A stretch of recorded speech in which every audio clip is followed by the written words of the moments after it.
Hello, everyone, and welcome to another edition of the Dentzel Domain on Red State Talk Radio. I am your host, Ed Dentzel. Yes, you know it's me. You know my voice. You know nobody else ever does this show. Had a beautiful weekend. It has been spectacular here in Madeira Beach. Absolutely 100% spectacular. I can open the windows up in my apartment, get this beautiful breeze going through here at night, just cools everything off. It's amazing. It really is. Perfect open window sleeping weather. Perfect. This weekend, I cooked pork chops for the first time. I don't know if I've mentioned this before, but I love eating. I hate cooking. I've actually made it a point in my life to not know how to cook.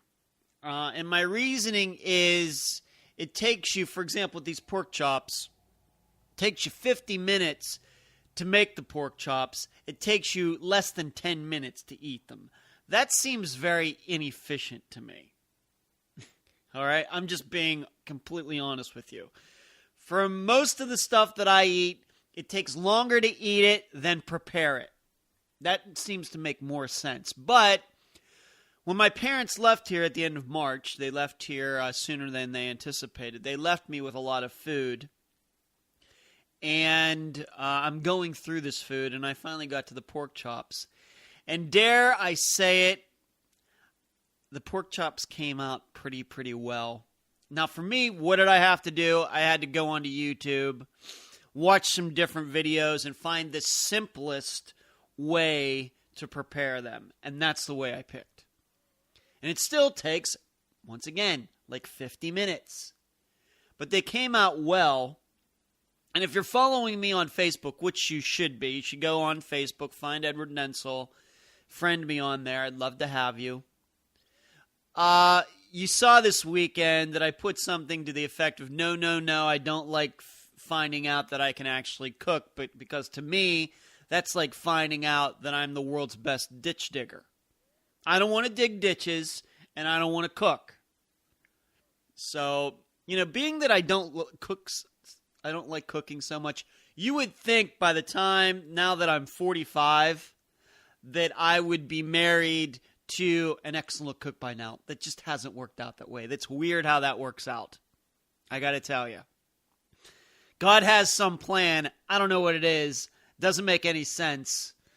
But you would think a guy who can't cook or doesn't want to cook would eventually put somebody into his life who can cook. Haven't done it. So I did that this weekend. Like I said, the pork chops came out fairly well.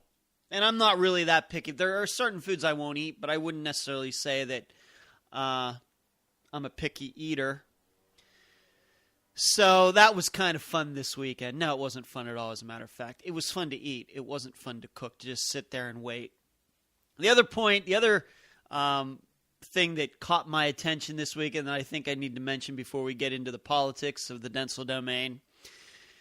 Did you see, if you're a heavy metal guy or woman, hard rock person, you saw that maybe a month ago, AC/DC's lead singer had to drop out of their tour. His name is Brian Johnson, which is really weird because I know a disc golfer here in the Tampa area whose name is Brian Johnson. And they've been scrounging around, I guess, looking for some other lead singer to head up the tour so they can continue. And back then, I had said to a friend of mine, it'd be neat if they got Sebastian Bach from Skid Row to do it. I thought that would be a really, really good choice. Thinking about bands that aren't touring anymore and decent lead singers that I think could do a good job for AC/DC. No, they had to go and find Axl Rose. And I've never been the hugest Guns N' Roses fan, frankly. And they got popular right at the right time for my age. 87, 88, 89, when I was 17, 18, 19. Perfect age for that music at the time. And I like some of their songs, but as a group, I don't have any of their albums saved in my Spotify account, or I would not go to see them. And even though Guns N' Roses itself is going to be touring with Axl Rose, but he's going to be heading up AC/DC as well. And I mean, they're going to be playing in Pittsburgh at Heinz Field, and I said to this friend of mine, you mean they're going to actually get 60,000 people to go see them in 2016, which is amazing to me. So Axl Rose is heading up AC/DC. I would love to see AC/DC. I've never seen them in concert, but I'm not going to see them with Axl Rose as the lead singer. I'm just not. The concerts that I'm keeping my eye out for is Def Leppard is coming to the Tampa area again, and I'll be going. I'm also keeping my eyes peeled for Kiss, and they're doing another tour, but they're not coming to Florida, and at least it's not on the schedule yet.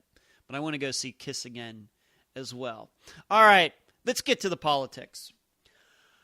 I saw an amazing interview this weekend, where I should say I watched the taping of it. I watched a replay of it. I did not watch it live. 40-some minutes on CNBC with Ted Cruz taking questions from the hosts. I got to tell you, I don't mind listening to podcasts like Ricochet.com, Hoover.org, things like that, econtalk.org.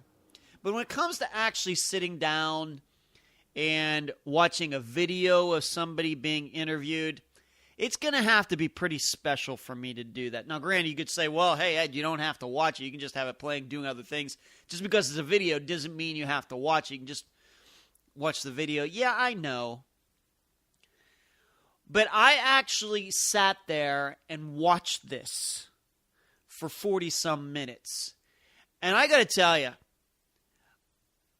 Ted Cruz has a very, very large brain. And you know I like him anyway. He's been in one of my... He was not my number one guy going back to a year ago. He wasn't. Scott Walker was up there. I would probably say was my number one choice. But Ted Cruz was in the top 3, but he wasn't number 1. And now, being at the situation we're in now, you listen to the show, you know where I stand in my position with Donald Trump, Ted Cruz, and what has all gone on. But if you watch this interview, it wasn't so... I mean, granted, he had great answers to every question.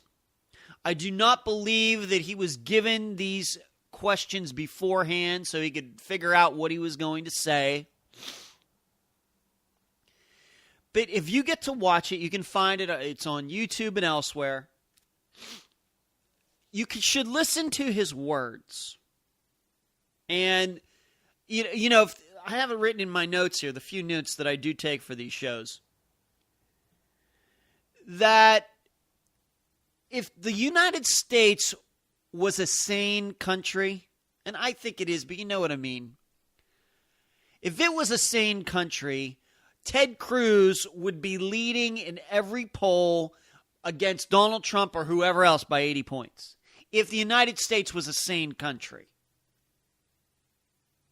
All you would have to do is watch that 40-some minute interview and say, yeah. If people were in their right minds, they'd look at him, look at his answers, know that he means it, and say, yes, this guy definitely needs a chance to be president.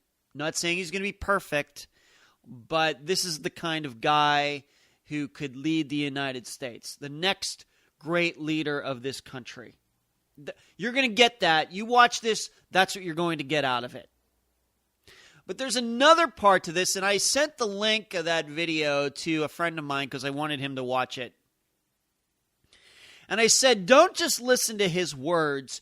Listen to how quiet the hosts are for long periods of time while he is talking. Now, you know how these things usually go on all of these shows. From CBS, all of these news shows, you know, these people who ask the questions, if they hear themselves being quiet for more than like 20, 30 seconds, they feel like they have to jump in. You know, that drives us nuts. It's the same way with the debates. You know, the moderator asks a question, person starts talking, the candidate starts talking, and then suddenly you hear the moderator jumping back in to ask a follow-up or cutting the person off. That did not happen in this CNBC interview. And I was sitting there, and I want you to know, I didn't just watch it once. I watched it twice this weekend. Once again, when you're a single guy with no kids and no girlfriend, that's what you can do. So I listened to it again, watched it again, and I said, you know, a reason I think that they are so quiet during these long stretches when he's delivering detailed answers. I think these people were mesmerized. And I know at least two of those hosts who couldn't have been in the same political camp as Ted Cruz. I know the one guy, don't remember any of their names, these hosts. The one guy was very friendly to him, saying nice things about Ted Cruz. There was a woman and another guy who asked tougher questions. But all three of them, for long stretches, you even forgot they were in the room. And I think they were just mesmerized.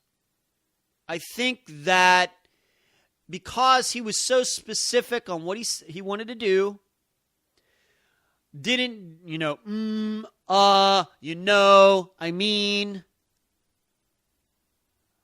I think they were mesmerized by him, and I think actually a little bit, they might have been a little intimidated by Ted Cruz. And that's an interesting point regarding intimidation. We know that Ted Cruz, I'm not going to say he's a soft-spoken guy, but he's definitely not a yeller.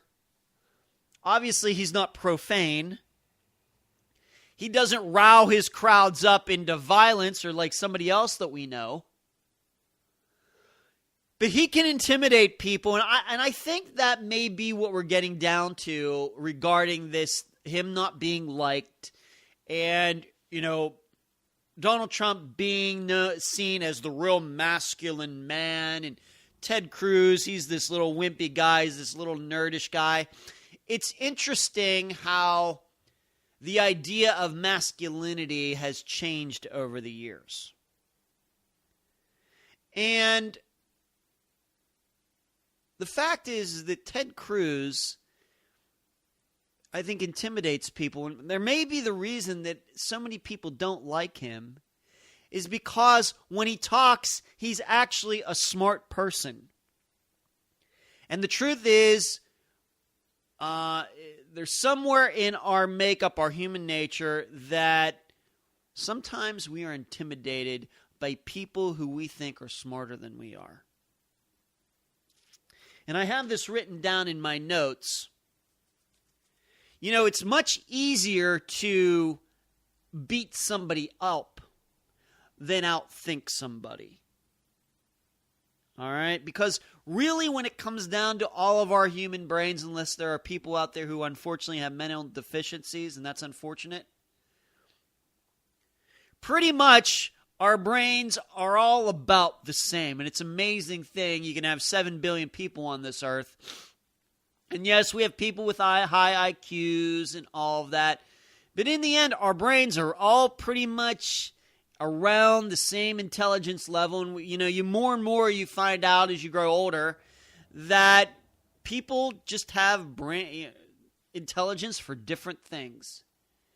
You can suck at math and be great with language. You can't write a sentence, but dang it, you can do physics. It's amazing how, and people find those things to do with their lives, and people can excel. Even though in school, they might not have done as well as other people, but they find something, it goes along with what they're interested in, and how their brain is wired, and they just completely do very well, and it's great. It's awesome. But still, we can be intimidated by people who can show up, answer off-the-cuff questions, and just be completely relaxed doing it. I think that's part of the reason that some people don't like being don't like feeling like they're stupid. They don't feel like feeling like they're stupid. And Ted Cruz has the ability, I think, to make people feel that way. Not on purpose. I'm not saying that he enjoys making people feel stupid. In fact, it's that he's not doing it on purpose is my entire point. Him just being who he is and the way he can answer questions and figure these things out is very, very impressive. It just is. And it was that silence that finally, this weekend, in watching that video twice, that caught my attention. I'm telling you, you watch it, you're going to notice it too. And those three people, and like I said, at least two of them I'm sure are liberals, I'm sure they're not stupid people. But I think they were truly fascinated by what he was saying. They talked about taxes and they talked about Wall Street, and because it is CNBC, and regulation, and all these things that he believes should be done in the United States to bring the United States economy back and get out of this 1% growth thing we've been doing for 10 years now. He makes the point in 1984. The economy grew at almost 8% in 1984. Of course, that had to do with Reagan's tax cuts and regulation and his attitude and his administration's attitude toward business in the country. This country, which was very favorable. And, Ted Cruz makes the point that, what if I told you back in 1980 that I was going to be able to get the economy growth up to 7-8% in a few years? You would have told me if I was Ronald Reagan back there then that it couldn't be done, especially given what went on during the Jimmy Carter years. Because now like I said, a couple of the hosts there did try to give Ted Cruz a hard time about a couple things, and they're saying, well, it's just not possible, and that was the response that Ted Cruz gave. It was spectacular. Once again, if the United States the average voter was a sane person, Ted Cruz would already have this entire nomination and election wrapped up. It's and going back to what I was talking about last week when Ann Coulter brought up Tracy Flick and Ted Cruz being Tracy Flick, and I made the point that election, that movie is really about voters. It's not about these kid politicians, these kids who are running for student council president. It's really about voters, if you watch that movie. And how they really, I'm going to just put it out there, how they are the ones who are the true idiots, that they'd vote for a person like Tracy Flick. Right? Well, that's kind of what's going on here. That Ted Cruz has to fight as hard as he has and hard as he's going to continue to do to get this nomination just shows you how messed up voters are in the United States. It's not a direct reflection on the politicians. This is what I've been saying since I started this show on Red State Talk Radio.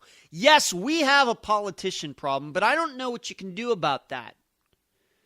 Because to run for office, you need money. You need to go shake hands over here. You need to go shake hands over here. There. You have to make promises. You maybe have to be friends with people you normally wouldn't be friends with. That's the way it goes.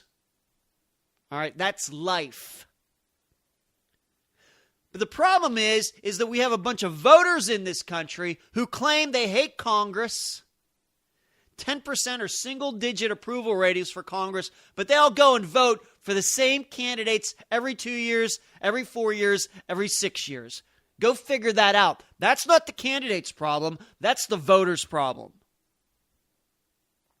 The difference, though, is we have how many? We have consistently about 120 million voters in this country, and how many politicians we have. Only a fraction of that. So it's much easier for the mob, the huge majority, to blame all the problems in the United States on this small minority of politicians, instead of the mob looking at itself and saying, you know what, maybe we're the problem. This is one more reason that I don't get excited about when people said I went and voted.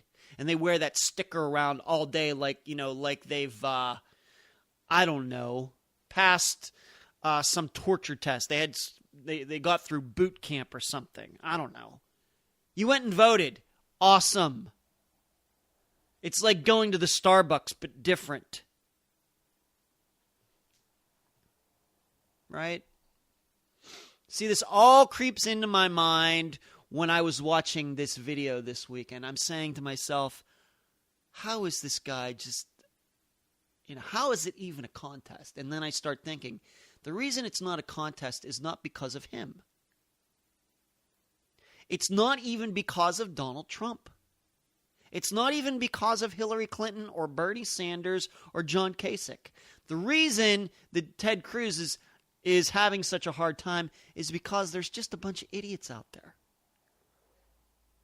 That's why I've told you that, when my idea of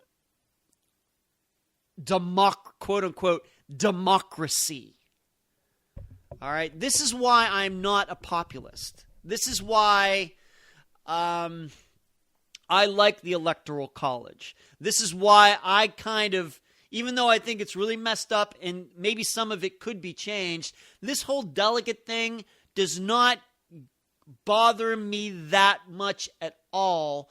Why? Because I do believe in the tyranny of the majority. And usually the majority, you can't afford the majority to make a mistake. The majority is not always right. There have to be protections. Founding fathers knew that. That's why I would say that in many ways, I lean toward the attitude of somebody like Thomas Jefferson. A little bit egalitarian. A little bit. And I think since the Founding Fathers were on this earth, and you look at everything that has happened since, when you look at what the majorities have done in revolutions in other countries, you see why populism, the majority thinks this way and this is the way it should go, gets a lot of countries in trouble. Like it or not, the Russian Revolution was a majority revolution. A bunch of people disgusted overthrew the aristocracy in Russia. Do you think that made Russia a better place? No. The starving, the purges, all of that stuff, they don't have, during Lenin, Stalin, and the rest of them, don't happen if Russia stays in some sort of aristocracy situation, even though the aristocracy was not that great either. Just as an example. So it's a very fine line that we all have to walk regarding democracy, majorities, voters, representative republic. It's just not so clear that whoever gets the most amount of votes, popular votes, individual citizens' votes, should technically be the leader. I know that sounds crazy. And I know you're not going to hear that on many conservative shows out there. But that's what struck me this week. And the truth is, a lot of times, not just in politics, but in our own personal lives, we're staring at something that is good for us and we ignore it. All right? It's no different than the guy who has a perfectly fine wife, but he still longs and lusts after strippers. Same type of thing. Same thing. And that goes on every day. Not just in Las Vegas where there's an enormous amount of strip clubs. It happens every day. And for women, same thing. Have a perfectly fine husband, but they lust for the physical trainer they see at the gym. Same thing.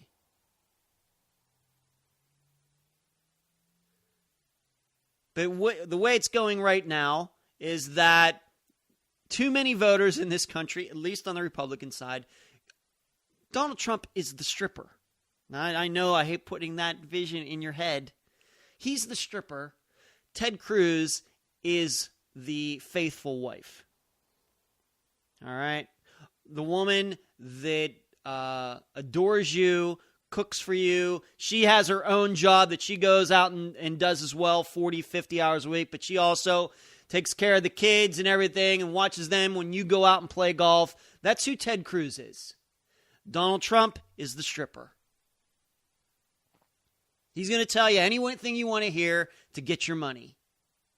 And he's not going to be there for you in those tough times. He's going to be his individualist self, his arrogant self, his self-centered self, that when you're stuck on the side of the road in the middle of the night, he's not going to answer the phone. That's who Donald Trump is.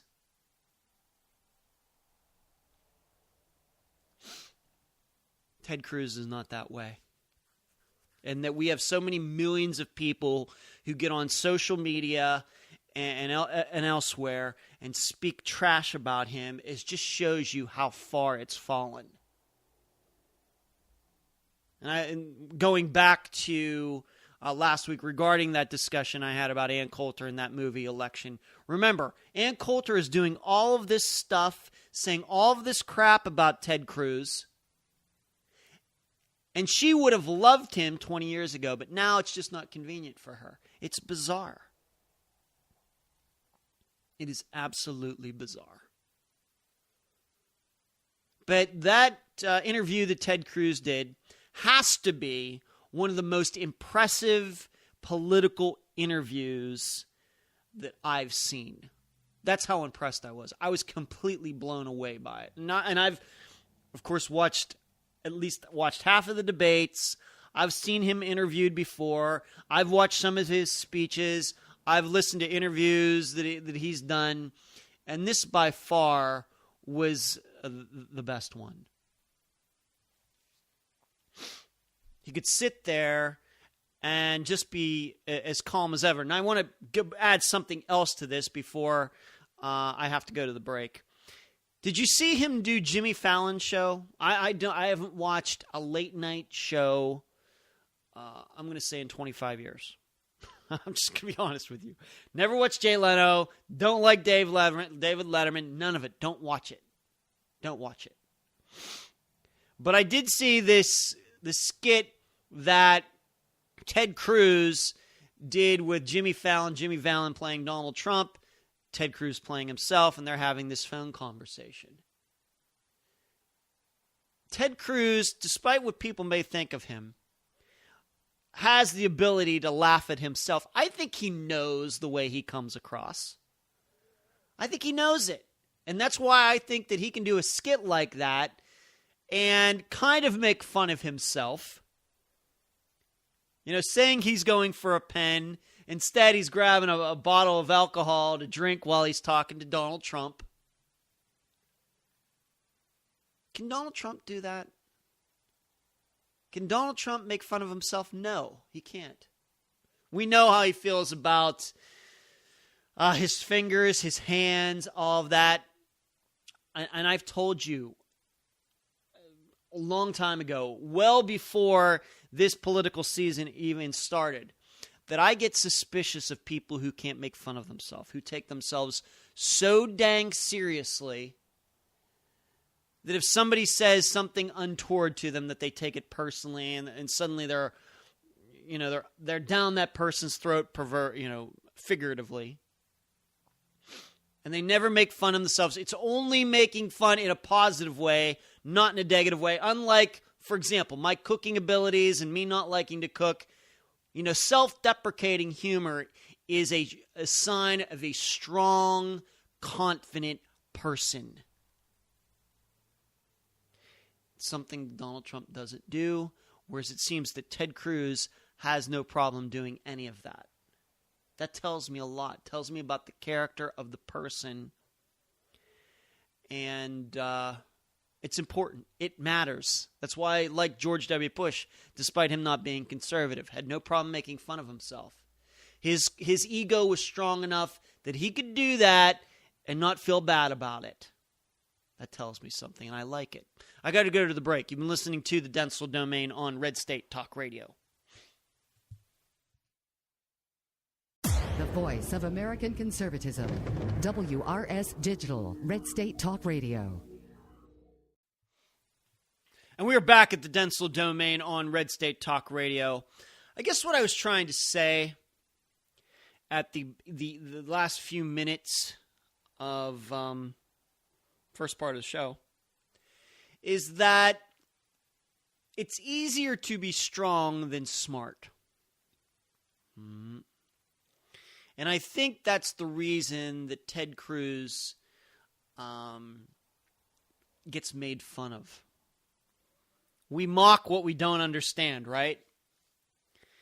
In addition, we all know that it's easier to beat somebody up than outthink somebody.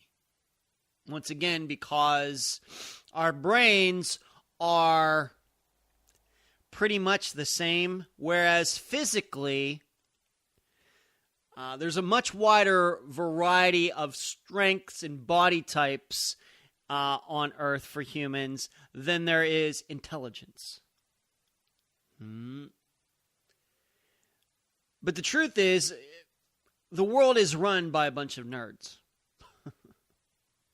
Bill Gates, former Steve Jobs, Warren Buffett, we go on and on and on. These guys, they got to the top of their professions, whether you like their politics or not because they beat somebody up, but because they outthought somebody. And it's when you can outthink somebody that you truly, truly can excel in life. Beating other people up, unless you're a boxer, I don't know how far that's going to get you. And the Trump campaign, it seems like it's pretty good at beating people up, but it seems that the Ted Cruz campaign is outthinking everybody else, and that's the reason that Ted Cruz is still around and getting delegates and getting votes, and the rest of those Republican possibilities are not. All right? Just a fascinating, and this also goes back to what I said, that how masculinity has changed. I don't like, maybe I haven't talked about this enough on the show. As a guy, I don't like what has gone on with masculinity and being what it means to be a man in the last 40 years. I do think it's a direct reflection on what has gone on with women, with feminism, and feminism, to me, the feminists started to change women first, and then men reacted to it. So, the way I think of a man in like the 20s, 30s, and 40s, the strong, silent type. Hardworking, didn't say a lot, let their actions speak for them, just wanted to put in an honest day's work, didn't want to brag to anybody about it, just wanted to come home, be good with his kids, good with his wife, and that was about it. To me, that's what I believe your average guy was like in the 20s, 30s, and 40s. You know what men are like today? Big talkers. That's what's seen as being a man these days. Talking about yourself, telling everybody what you do, bragging, it's just once again, I wasn't alive in the 20s, 30s, 40s, and 50s. That's just an impression that I have. And today, really, your average guy has gone the direction of Donald Trump, in that when something gets in the way, you want to F-bomb it, you want to beat that guy up, or that even a woman up. And instead of just saying, I don't care what other people think, I don't care what other people do, I'm just going to keep doing what I do. I'm just going to know how to excel, how to do better for myself, for my family, and I don't need to tell people about it. Mm-hmm. And that is the difference, I think, between Ted Cruz. Ted Cruz seems to me to be the kind of guy that is from prior generations, from the generations of the strong but silent type of guy. Now, I know that Ted Cruz has to go out there and give speeches and stuff. It's part of being a politician. Whereas Donald Trump is a perfect stereotype of your insecure, big talker, lazy, unconfident, big ego, not strong ego that we have created in the United States, and not just here, probably in the rest of the world, in the last 40 years. He is a perfect representation of that. And I see that in his followers on social media, too. That's what I see at his rallies. Just a bunch of big talkers. Whining big talkers. That's really what your average guy is today. There's a higher percentage of that type of guy today than I think has ever been in the history of this country. Imagine these guys if they were back at the Civil War. Right? You know, being untrained but being expected to fight for the North or the South. You know, this is one more reason that I bring up once in a while the statistics regarding people who, you know, the suicide rate is up, the use of legal drugs, antidepressants, illegal drugs, addiction, and everything. But if you didn't know that stuff, and you just looked at the American landscape in 2016, you would think that people are more confident than ever. They're excelling more than ever. They're better looking than ever. They're stronger than ever. Whereas when we get down to the statistics of it, what are we finding out? People are faking it more than ever. That's what gives rise to a guy like Donald Trump. It wasn't Reince Priebus that gave the rise to Donald Trump. It's not George W. Bush that gave a rise to Donald Trump. It's not Barack Obama who gave a rise to Donald Trump. It's the culture of the United States that has given rise to Donald Trump, the bad part of the culture. Those people out there, they see Donald Trump and they see one of their own. Somebody who's faking it. That's why Donald Trump couldn't have run for president 20 years ago, 25 years ago, or if he was born in a different generation in 1954 or 52 or something like that. This, once again, goes back to a theme I brought up in the first part of the show. It's the voters. When you have I keep saying that word and I can never say it. When you have a bunch of voters who are committing suicide more than ever, who are doing drugs more than ever, who are on antidepressants, antipsychotic drugs more than ever, that's how a guy like Donald Trump gets popular. And meanwhile, these voters are also portraying, going on Facebook and just saying how great their lives are. Look how beautiful I am. My life is perfect. Look what my kids are doing. Look how beautiful I am.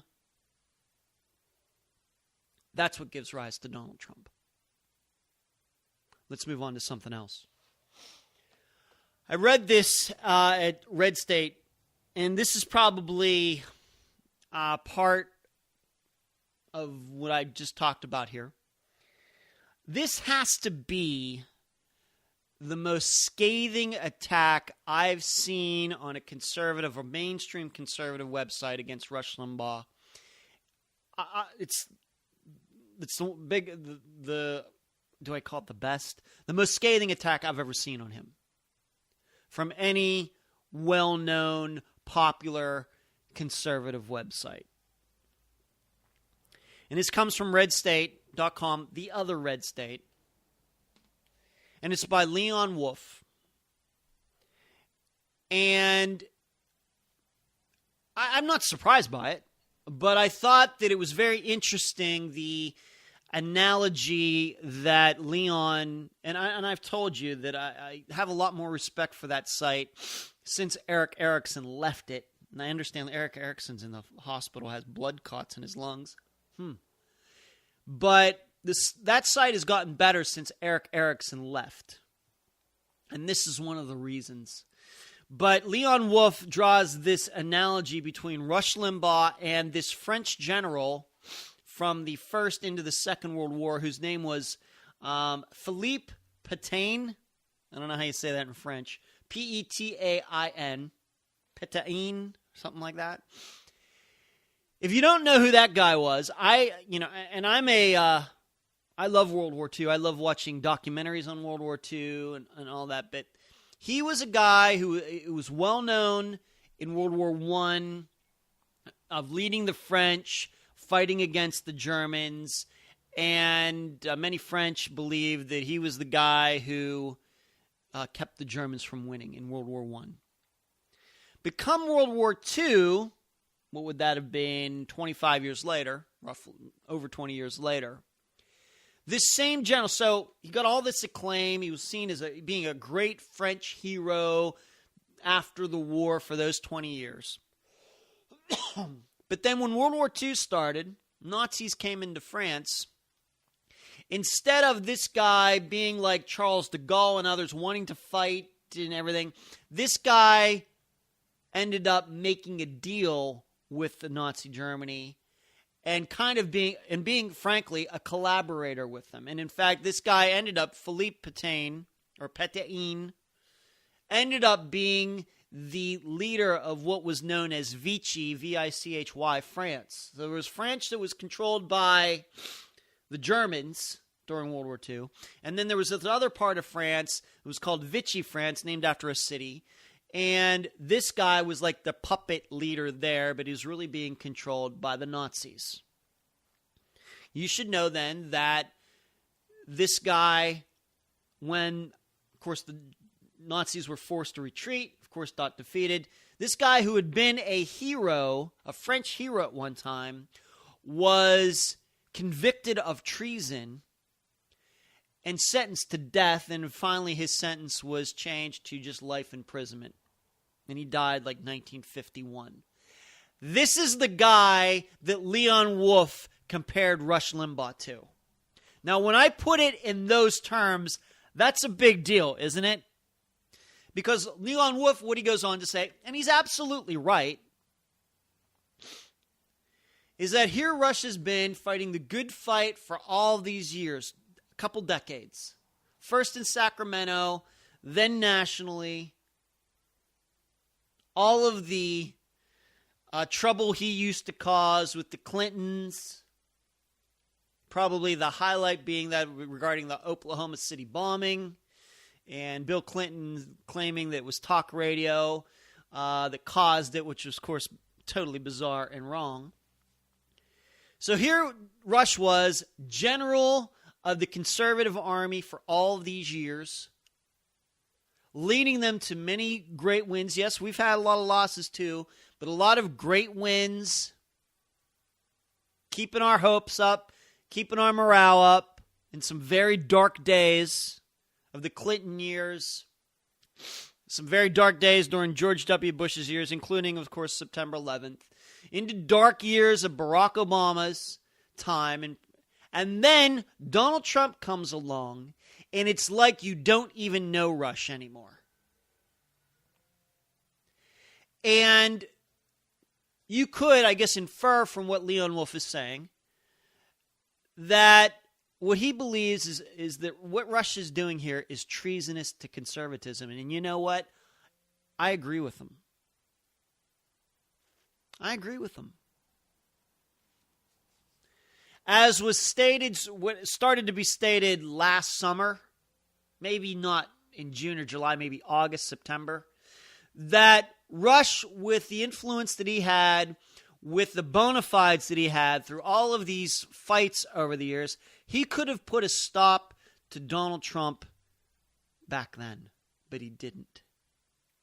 And on this show and others, we've been through all of those permutations of why he did it. Because of the attention, because of the ratings, because of the money. A lot of people will say, well, the reason he didn't do it is because he and Donald Trump are friends. I think that's all possible and probable. Not just possible, but probable. And what brought this up, I think the reason, this article could have been written at any time over the last 3 or 4 months, I guess.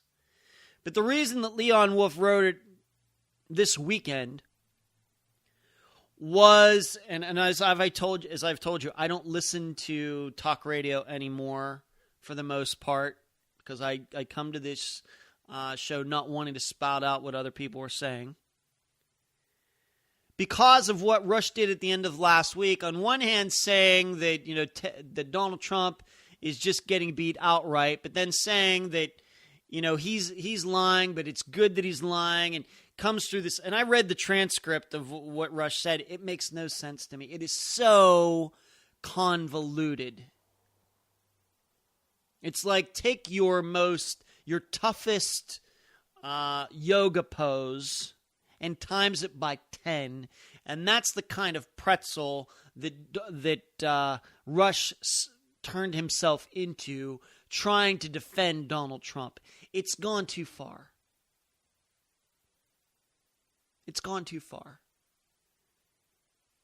If he just wanted to get out over the last 6 months and say, well, you know what, we just got to, if Donald Trump gets the nomination, that's who we're going to have to support, because the alternative is Hillary Clinton. And if that's as far as Rush went, most people would understand it.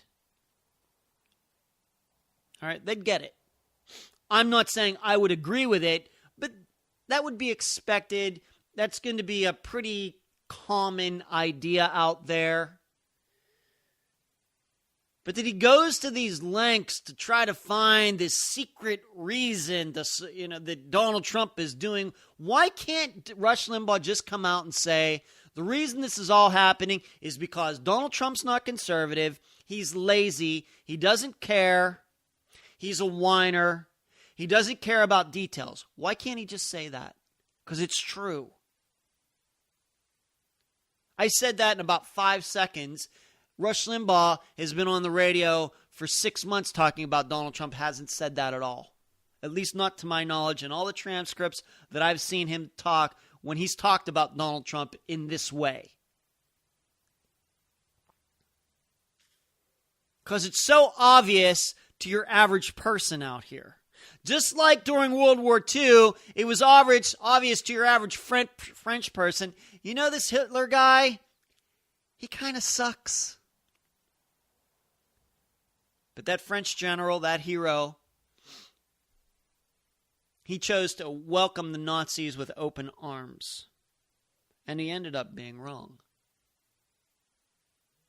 And I think that's the reason that there are many people, conservatives, who are done with Rush Limbaugh. I'm going to say it again. I can't tell you how many conservative sites I go to where the commenters say, I'm not listening to them ever again. It's more than I've ever seen. Now, whether they stick to that, I don't know. It's kind of like the Never Trump people, like myself. There are people who are going to stick to that to the end, and some who aren't. We'll just have to see.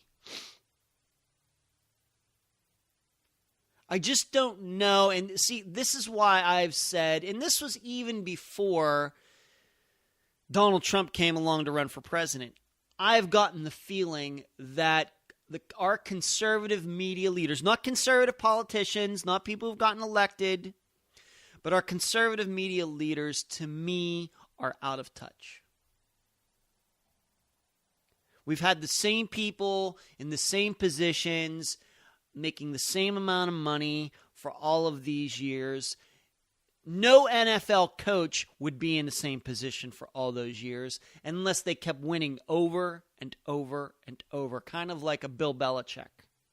Even if you don't like him, and I don't. But you can understand why all these years later, he's still the coach of the New England Patriots. All right, you can still understand that. Now, granted, he has Tom Brady, so it's been easy on him. All right, that makes sense. Whereas we as the conservative movement, you know what it kind of feels like? We kind of feel like the Cincinnati Bengals. Marvin Lewis has been their coach for, 13, 14 years? You know how many Super Bowls they have to show for that? 0. You know how many Super Bowl appearances they have to show for that? 0. Do you know how many playoff wins they have to show for that? 0. 0.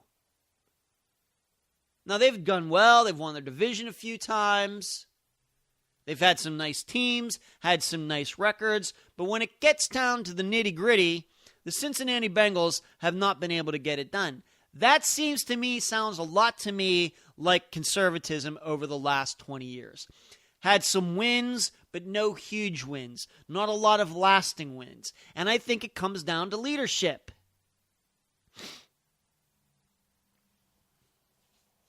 It does. But these people, they fight to stay. They just don't. It doesn't register to them that conservatism isn't much farther ahead than it was 20 years ago. But still, they want to continue to collect their millions and millions of dollars. If they were getting paid on a merit-based system, depending on what comes out of their mouth and whether it happens or not, they would have been gone decades ago. They'd have been gone. Likewise, if Marvin Lewis was being gauged on whether he won playoff games or not, he would have been gone years ago. You know what the difference is? The owner of the Bengals is a little bit too much like too many conservatives out there. Get complacent. The guy who runs the Bengals maybe has a really good relationship with Marvin Lewis, and that's all that matters. Doesn't matter that the fans, the people who pay the money that actually ends up going to the players on the field, want to see playoff wins and Super Bowls. That doesn't matter. Well, you know what? Cincinnati Bengal fans are suckers. So you can't help then draw the same analogy. The conservatives who still listen to these people who've been leading us for 20 years and have gotten us nowhere, guess what? You guys are suckers too. I don't know what to tell you. Like I said, first half of the show, I'm not one of these people who's a populist that believes that, in the wisdom, the huge depth of wisdom and knowledge of the populace of the United States. Not that I'm an elitist.